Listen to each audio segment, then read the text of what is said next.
What if a child's wish could change your fate, but you were too damn old to let it happen? Wonder with us.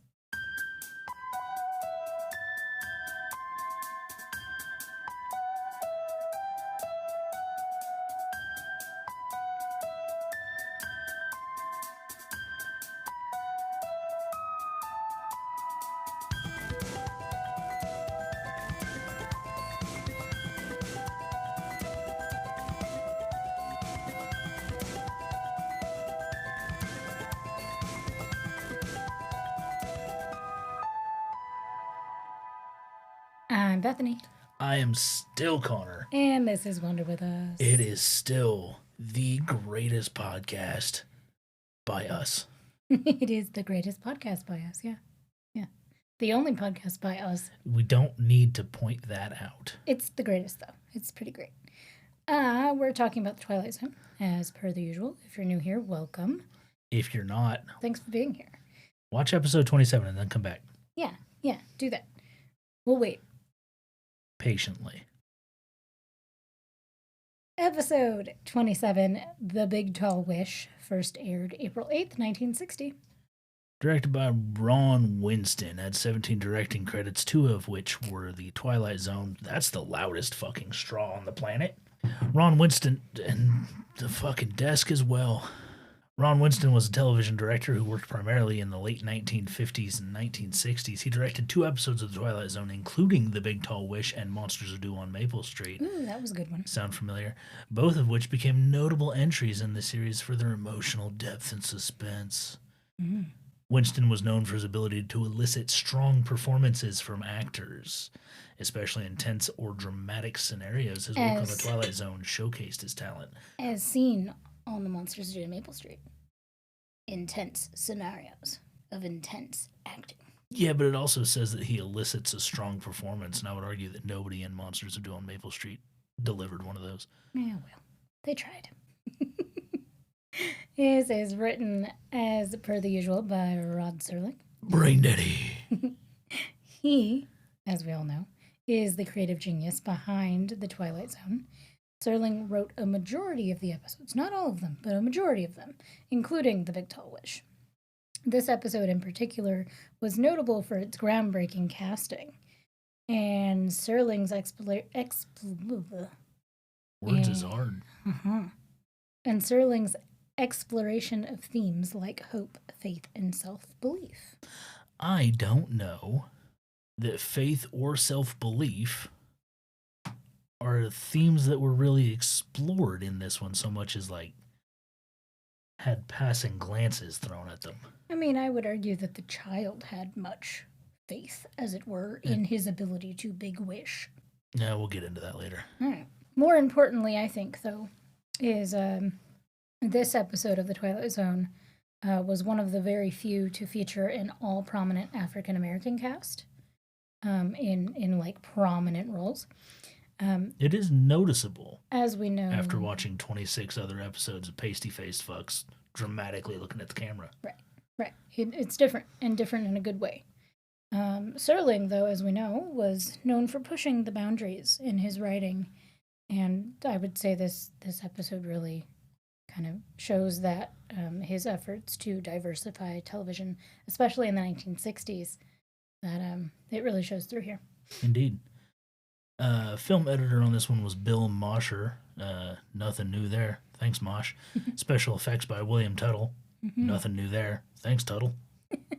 What's IMDb say about it? IMDb says an aging boxer down on his luck is given a second chance when a young boy makes a big, tall wish for him to win his fight. Boy, how do. Again, kind of on the nose. The term big, tall wish must come up in the episode, and I just don't remember it. When Henry's talking to Bully at the beginning, he says, I'll make a wish for you, Bully. A big, tall wish. Fair play. And Speaking of mom says it a couple times, too. Speaking of Bully Jackson, he was played by Ivan Dixon, who had 83 acting credits to his name. Ivan was best known for his role as Staff Sergeant James Conchole In Hogan's Heroes and his work as a director and activist, aside from The Twilight Zone, Dixon had a successful career both in front of and behind the camera. Also directed episodes of popular TV shows like Magnum PI and The A-Team, which feels appropriate since we had somebody else in this one show up on Magnum PI. Dixon was not only an actor, but also a prominent figure in the civil rights movement. His role as Bully Jackson in The Twilight Zone remains memorable for the emotional depth and for being one of the first leading roles given to a black actor in the series. I also can I mention one thing about Ivan? We don't talk on this show. The IMDb also referred to him as a mustachioed, handsome African American actor. He was all of those things. Except not in this. He was clean shaven in this, yeah? Fuck, I don't remember. I think he was clean shaven in this one. But I did see previously, scanning through some stuff, that he, all of his other, like in Magnum PI and the A-Team, he had a very prominent mustache. Everybody in Magnum PI has a mustache? Is that a thing? It's not like, I don't think it was like a requirement for the job, but between Magnum PI and the A-Team, mustaches were rampant. What year was that? Do you remember? Ballpark it? Was it the 80s? Which one? Where mustachios were a thing. Mustachios have been a thing forever. I know, but in prominent TV. Like, I learned on Sorted that there was a time when the British Army required mustaches. Why? I don't know, but it was like in their fucking shit that like the chin and cheeks would be shaven, but not the upper lip. Oh, maybe like people it was mandatory to have a mustache. Maybe people had real bad upper lips and they... Oh, is that where they get the stiff upper lip thing? I have no idea. That man's mustache is... Bad. It's bad. It's real bad. Okay, so it's not terrible there. That picture, though, that's a rough stash pick. And that looks like his, like, working headshot. Boy, howdy. Hey, there you go. There he is with a full beard. Wow. Several years later. He looks all right with a beard. Full silver beard, even. Yeah. Wow. The man's rocking the white beard and Can I matching also hair, though. say that I really enjoy the studio setup this evening? It's very cozy. It's a recording fucking nightmare is what it is. It is that. We're very cozy in here. And by that I mean I can't move my elbows. No, and like both mics are picking up both people, which is gonna make it's gonna be an editing shit show with the amount of time we talk over each other. So usually we're sitting across from each other at the kitchen table. Mm-hmm. And that is not the case this evening. No, we're in my studio, which is designed for voiceover work. And one person. And one me-sized person. Okay, can I move on? It's warmer in here, though. It is warmer in here. That's facts. Yeah, tell me about Henry Temple. All right, I would argue our second leading gentleman of the series, or of this particular episode, is Stephen Perry, who was Henry Temple, the 6 or 7-year-old boy. They didn't specify. I think they said 6. Can't imagine anything less important. The actor himself, though, was 7 when this was filmed. Child actor. He had 18 credits in his career. Relatively short, comparatively speaking, to many that we've seen here. But his performance as Henry Temple in this episode, A Big Tobish, makes it one of his most notable roles. Like, he was in other things, but this is the one that stood out. Including Magnum PI. Was he? Yes. Oh, I didn't know that. Yeah, that was one of his acting credits. Oh, neat. Magnum PI, which I assume he got in while... when he was older and mustachioed? That was Ivan Dixon, was the mustachioed one. Oh, I know. And he was the one that directed several episodes of Magnum PI. Yeah, but I mean, when Stephen Perry grew up and became part of Magnum PI, I'm assuming he was not a child actor in Magnum PI. So it looks like of his 18 credits, they all took place within about 10 years of each other. Interesting. So my guess would be that he was probably fairly young in Magnum PI as well. If only there was a way to find out. Hey, Tony, I know you're not in this room because I don't want to smell you, but no, he left. Okay, that's okay. Let's see what we got. Oh, this is the episode overview. That's not going to give me what I want. If you decide you want to contact Stephen Perry, his contact information is available through IMDb if you're willing to pay for their upgraded service. And he apparently has a restaurant in Los Angeles. He does own, apparently, a restaurant called Stevie's Creole Cafe, which I love the name. It looks like on Magnum PI he played police detective Rob Slater, In Rob the Slater, 80s. police officer at Robin's Nest, and policeman number 1 in hotel room. That's just vague enough to work. Yeah. He's in 3 episodes, played a different policeman in each episode. So no. So it was like 30 years after this. Yeah, it looks like Okay. a handful of. So he was in his 30s Things. and probably mustachioed in Magnum PI. But anyway, back on track. Henry Temple as the innocent and hopeful young child in this episode gives a wonderful contrast to what we see in the jaded outlook and portrayal of Bully. Bully's character. I shouldn't say Bully is. Ivan Dixon plays the role of soon to be retired professional fighter in that era very well. Mm-hmm. He Just jaded enough. yeah, he nailed the overall feeling of somebody who was done Mm-hmm. wholeheartedly. It was like hoping this would be his last fight and be done with it. Certainly the vibe he put off. Mm-hmm. Kim Hamilton played Frances Temple. That was the mother of Henry. Kim Hamilton had a successful career in television and film, appearing in shows like Sanford and Sons and Days of Our Lives. She also appeared in films such as To Kill a Mockingbird in 1962, where she played Helen Robinson, the wife of the wrongly accused. I'm going to go with wrongfully accused Tom Robinson. Mm-hmm. Mm-hmm. Hamilton was one of few African American actresses to work steadily in television during the 60s and 70s. Her role as Frances Temple in The Twilight Zone reflected her ability to bring warmth and strength to her characters, which she 100% did. Yeah, she really did. And we don't see her a lot in this episode, but her appearances are meaningful. Yeah, no, she was a bit like a soundtrack Yeah. in a movie where you don't really notice it's there until it's making an impact, Mm-hmm. which I think is a sign of a good. Can't really call her an extra. She wasn't an extra, but A good supporting role. actor. Mm-hmm. Yeah. Yeah, she did bring a lot of warmth to it. I think that's accurate. And now we have, last but not least, Walter Burke, who was Thomas the coach. I guess you would call him coach. He wasn't really a Coach or coach. manager. I think he was supposed to be Bully's manager. Yeah, it's something to do with the other side of the fight. He was on Bully's side. I don't know. He did something there. Walter had 185 acting credits in his career. The fact that we can't tell you what he did should give you an idea of exactly how important his role was in this. I think he was there solely because of his appearance. He was primarily a character actor in all of his credits, and he appeared on numerous TV shows and films. But he often played very quirky or villainous characters because he was very eccentric. Like, he was drawn to a lot of eccentric characters, like types of characters. Are you trying to figure out how to politely say that he played a lot of fucking leprechauns because Hollywood blows nuts? And I'm trying to figure that out. Yeah, there's not really a polite way to put it. He was typecast Because for he looks- short Irish-esque roles. Because he looks Irish. He looks Irish as fuck.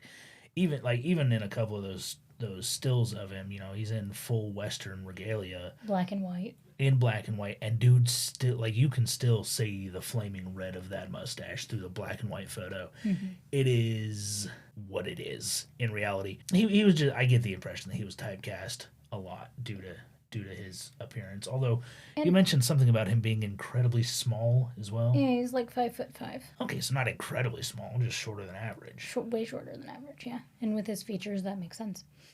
So naturally, he was a fucking leprechaun. Yes.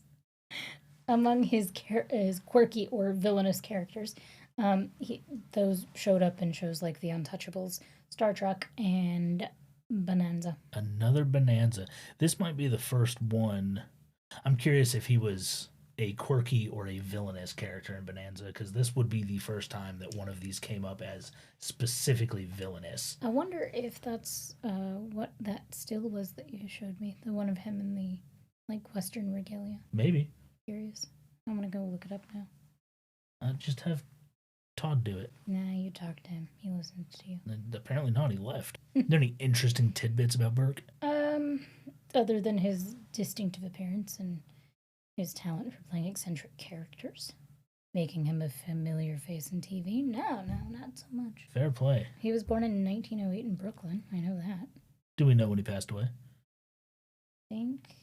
He was born in 1908. 1908. I feel like it's a safe bet he I feel like that's a Tony question. isn't with us. Yeah, well, fucking He left. Hang on. Tom is gone. Born in 1908 in Brooklyn and died August 4th, 1984, at 84. 75. Damn. So the overview for this episode's gonna be brief, because while there is a story told in this episode, it is a brief one. And quick, yeah. It happens quick from beginning to end. Right, it doesn't feel like this episode is as long as a normal Twilight Zone episode, although it obviously is. You blink 3 times and it's over. Yeah, because I mean, like, in reality, we have our introduction to the characters, where we meet Boley and the child, Henry, as well as Henry's mom, Briefly. Frances, briefly, and then a couple of extras that Boley talks to on his way to the fight that night. Henry tells him to good luck, and I'm gonna wish a big tall wish for you to win this fight. Boley is clearly given up, doesn't think he's gonna win. Mm-hmm. Gets to the fight, briefly talks to the coach, gets in the ring, gets knocked out. Kid makes a big tall wish. We rewind time. Boley wins the fight.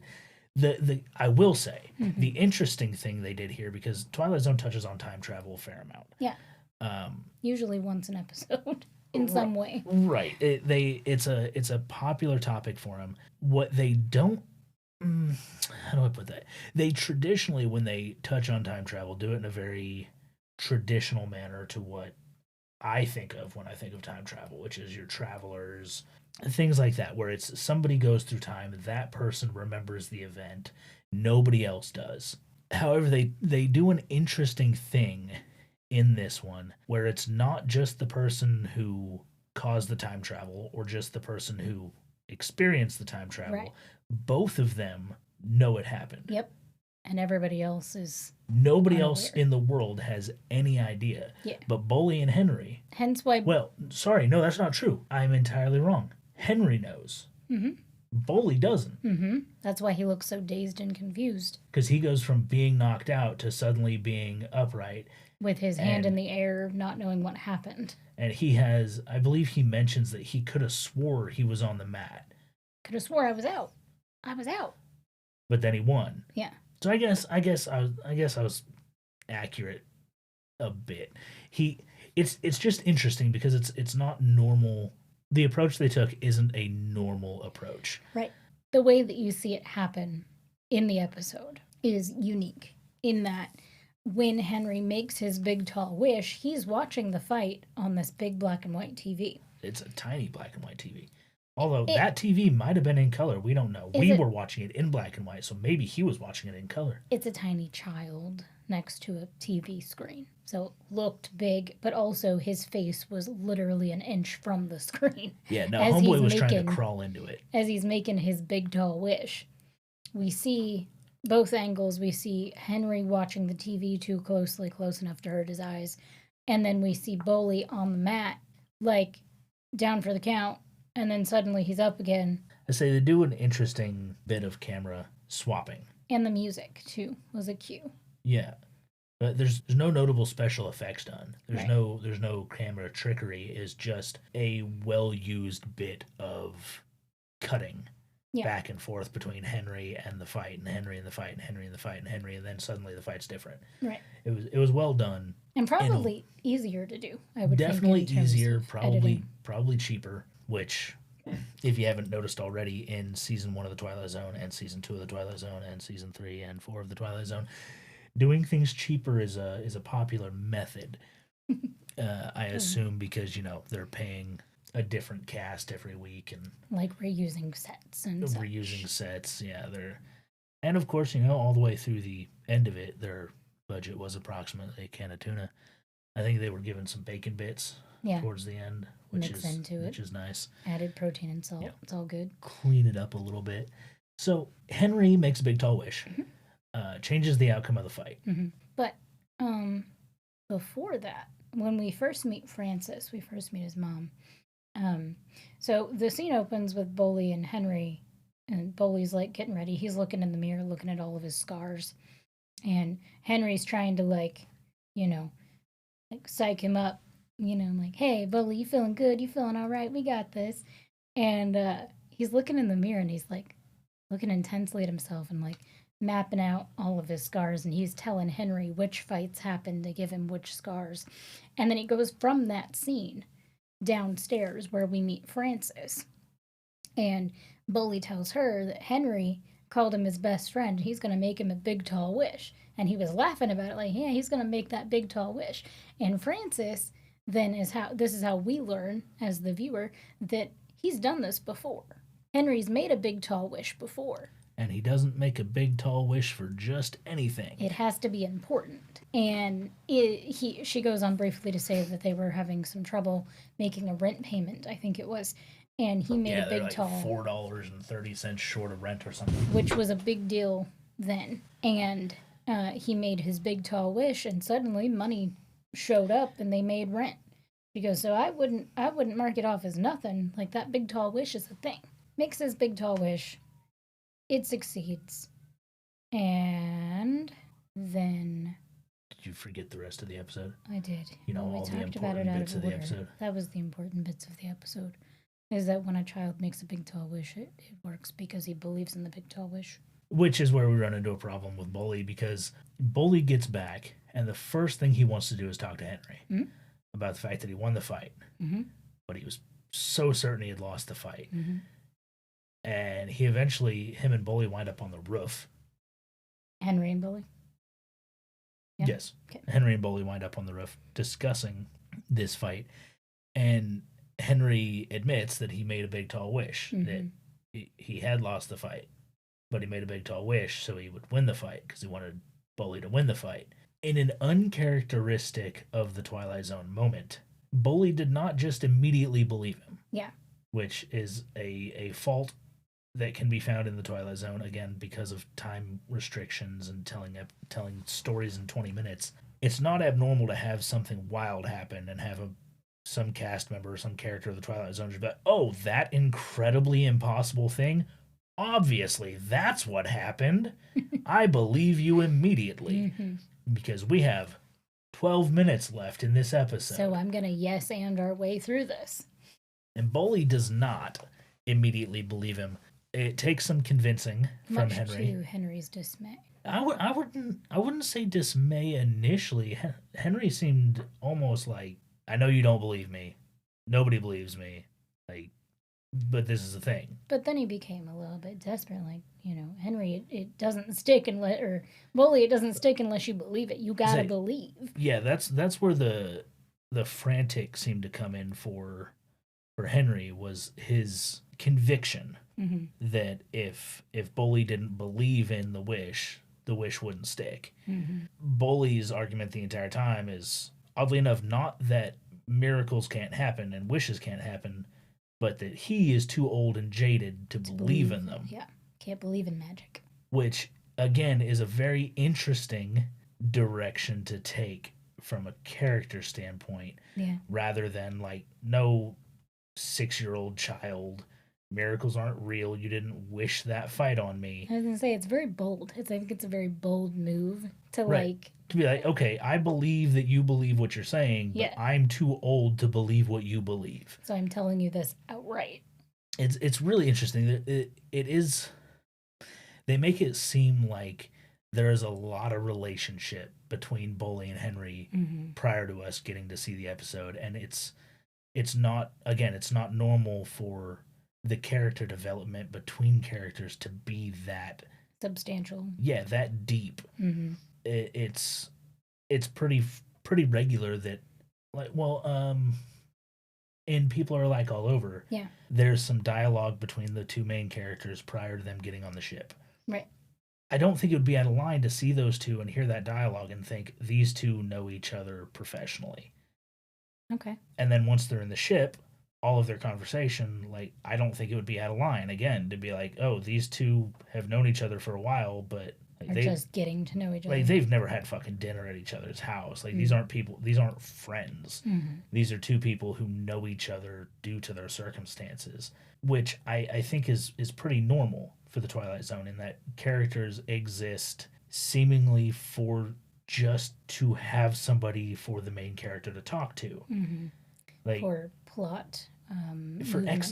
for fucking just for story's sake. Like, it very rarely feels like two characters are as deeply connected in their history as Boley and Henry are. And I am curious how much of that is their work together prior to and during the Twilight Zone. So you mean like the real life actors outside of their characters? Yeah, I'm wondering if Bringing in any of that. that came from them actually like working together and spending time together prior to this episode, or if that was all just in the writing. Like natural chemistry that comes through. Well, there was talk of that with like Dakota Fanning when she was little, because like she made her debut in The Patriot with Mel Gibson. If you say so. Revolutionary film. And she was like 4. I remember watching interviews with the cast, and they were talking about working with her and how easy it was because she just had great chemistry when she walked on set. Like, at that young of age, she had a commanding presence to be able to just do it. Oh, forgot about I Am Sam. What in the blue fuck am I looking at here? A list of movies, guys. They gave you that. That was like 12 movies. I'm pretty sure she's done more than that. Yeah, but those were early ones. I'm not looking for early ones. I'm looking for an entire list of fucking movies, like the movies that she's done. Oh no, like Hound Dog, horrifying movie, by the way. Came out in 2007. I thought that was her first movie. It looks like her first one was a voice role in 88. When the fuck was she born? 94. 94. That ain't right. No, it says down at the small print says 2005 Disney version. Oh, voice of Satsuki. Okay, so it looks like really was her debut in 2000. Looks like her debut was ER. One episode. And then Ally McBeal, where she played 5-year-old Ally. One episode. And then a whole bunch of one-offs. I Am Sam was her first movie. That was Lucy. Tomcat. I was also wrong. It wasn't her in The Patriot. I don't think. Tomcats was her first one. Girl in the Park. Yep. But didn't she star opposite Sean Penn? I have no idea. I've never seen I Am Sam. Oh, you should. It's so good. I mean, it's a Penn flick that I haven't seen. It's really good. An intellectually disabled man fights for custody of his 7-year-old daughter, and in the process teaches his cold-hearted lawyer to value of love and family. It's very good. Yeah, she is a baby in this. Again, Sean Penn doesn't look a whole lot older. Probably narrative of the role. That's a rabbit hole we just went down. Anywho's it. I don't know anything about the chemistry of Dakota Fanning when she was 7 years old. I don't even feel all that strongly about the topic of the two of them having strong chemistry. I don't know that they did. It was just curiosity. And that's the way it came across. Well, we have a podcast, so, I'm going to talk about things that I think about, and that was a thing I thought about, so I was talking about it, No, I mean, the chemistry came across between the characters. Also, I was so way, way, way off, guys. That wasn't at all Wasn't Dakota Fanning. No. It took me a second and a half to realize that. It was a blonde actress of the same age in the same time frame. What was her name? Her name was Susan. You already cleared out. You just wasn't Dakota, cannot care. No, just wasn't relevant to the whole thing I went on that I was certain about. But None of this conversation has been relevant to the podcast we record. The deep dive on Dakota Fanning definitely wasn't relevant. It happens occasionally. It's the rabbit hole of the internet. It doesn't happen. We don't ever rabbit hole. We're very on point always. The big twist of this episode. Mhm. Henry tries to convince Boley that if you don't believe in the wish won't stick. Boley, being old Boley. and stubborn and Boley, refuses to believe in the wish. Mhm. So he loses the fight. It goes back to the way it was. Goes back to how it should have been without the wish. And it was a very sad waste of a big, tall wish. It was indeed an important wish at that. And does it leave us hanging with whether or not, like, Henry's wishing capabilities were shattered in the future because he's an impressionable 6-year-old child? It doesn't, they don't actually say anything about him losing the ability to wish, but they don't go out of their way to make us think that it is still a capability he has. Mm-hmm. And that maybe Henry also learned a valuable life lesson. That old people suck. And magic isn't real. Again, I don't think they suggested anything about that. Like, and Henry had at that point already experienced his own magical abilities several times, so maybe. All right, here we go. Thank you, Gary KMCD, for this following. Boley Jackson is a professional boxer whose best years are behind him. He's well liked in his neighborhood and adored by Henry, a young lad who lives next door. He hurts his hand in an altercation with sleazy boxing manager, and as a result is badly beaten in a televised boxing match. He's apparently down and out for the count when young Henry has a special ability, something his mother calls the Big Wish, that changes the outcome of the match. When Boley learns what he's done, he refuses to believe in what Henry's done. My dude.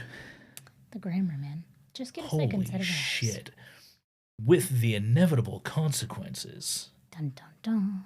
No, first of all, Mr. Gary KMCD, thank you for your plot summary.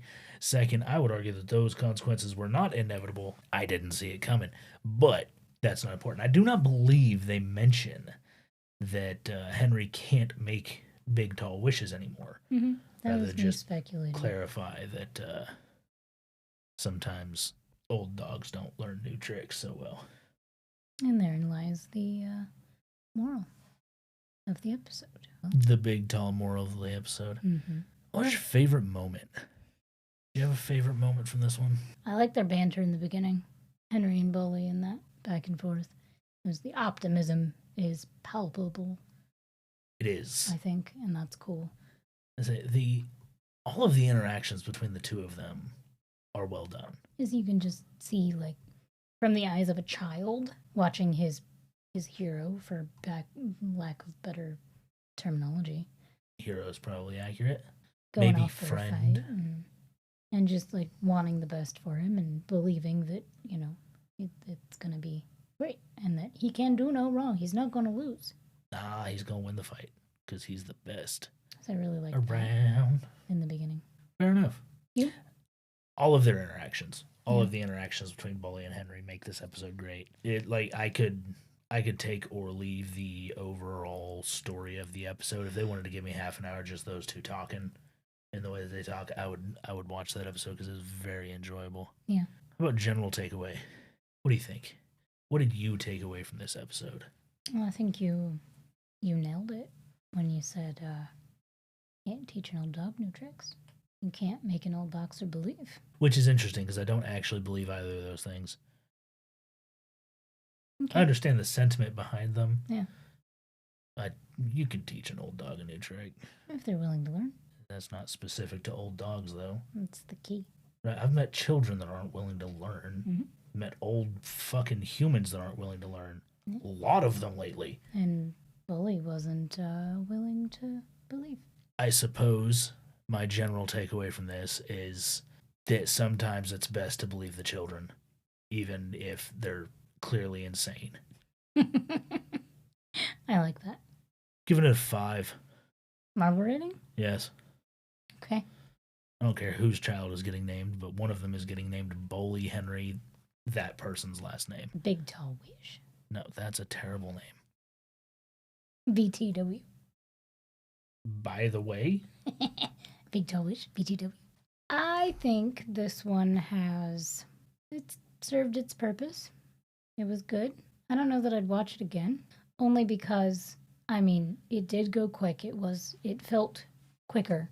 even though it was allotted the same amount of time as 16mm Shrine, which felt like it was 4 hours long instead of 24 minutes. 16mm Shrine feels like it's still fucking playing.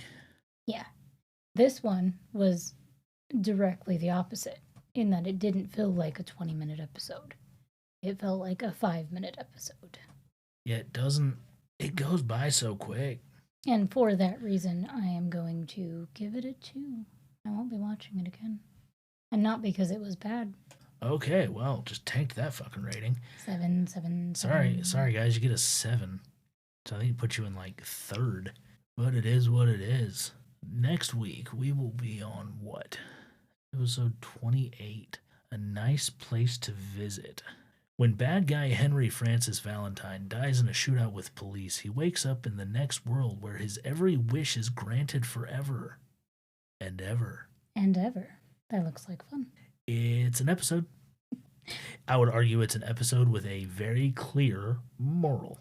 Interesting. And probably good stylistic choices. It's got... Lots of wardrobe happening in that one. It has stylistic choices. If I recall. I would not be so... I would not choose to judge those stylistic choices myself as good, bad, or ugly. But it has stylistic choices. Good. Those choices are made. Hey, before we sign off, what are you bringing this week? What are you showing their ears? Fuck you.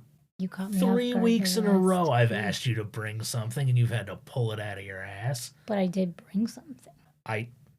Okay, listener, get in the comments. She brought a water bottle 2 weeks ago. And they're the best. Hydration's important.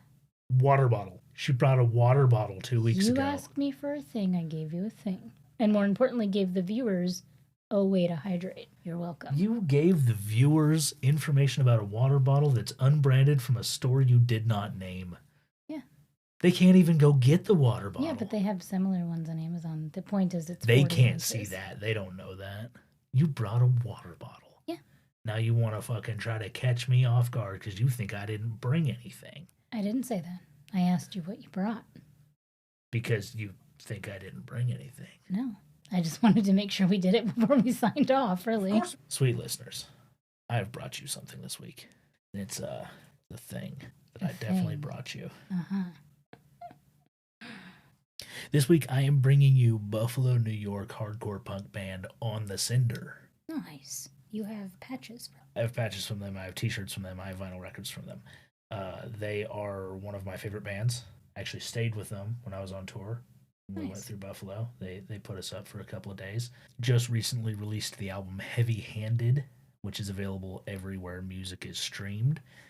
They are a great band if you appreciate melodic hardcore and punk rock. They are phenomenal. They're a 3-piece, as I mentioned, from Buffalo. They are melodic. They are very melodic, and they're just drums, bass, guitar. They're great.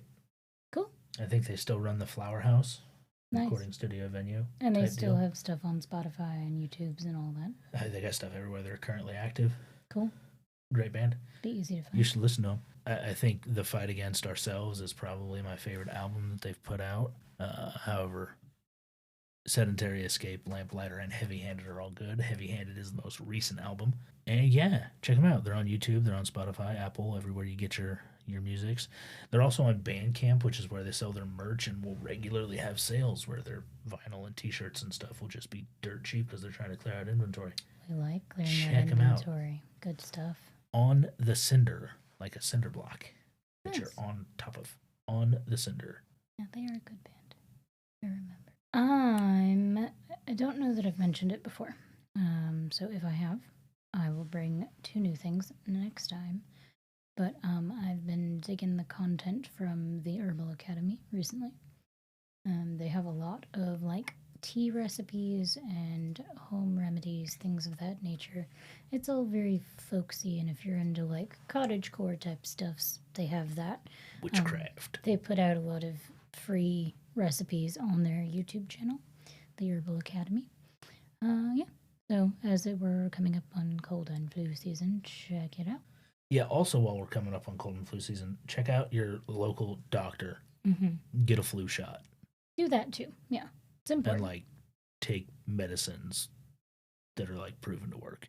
But also, if you want soup, you know. And make your soup, drink your tea, enjoy it. I'm definitely not suggesting you shouldn't enjoy it. I'm simply clarifying holistic medicine isn't medicine. Get your fucking flu shots, people. You should do that if you haven't. They work. Stay safe. Thanks for wandering with us. See you next time.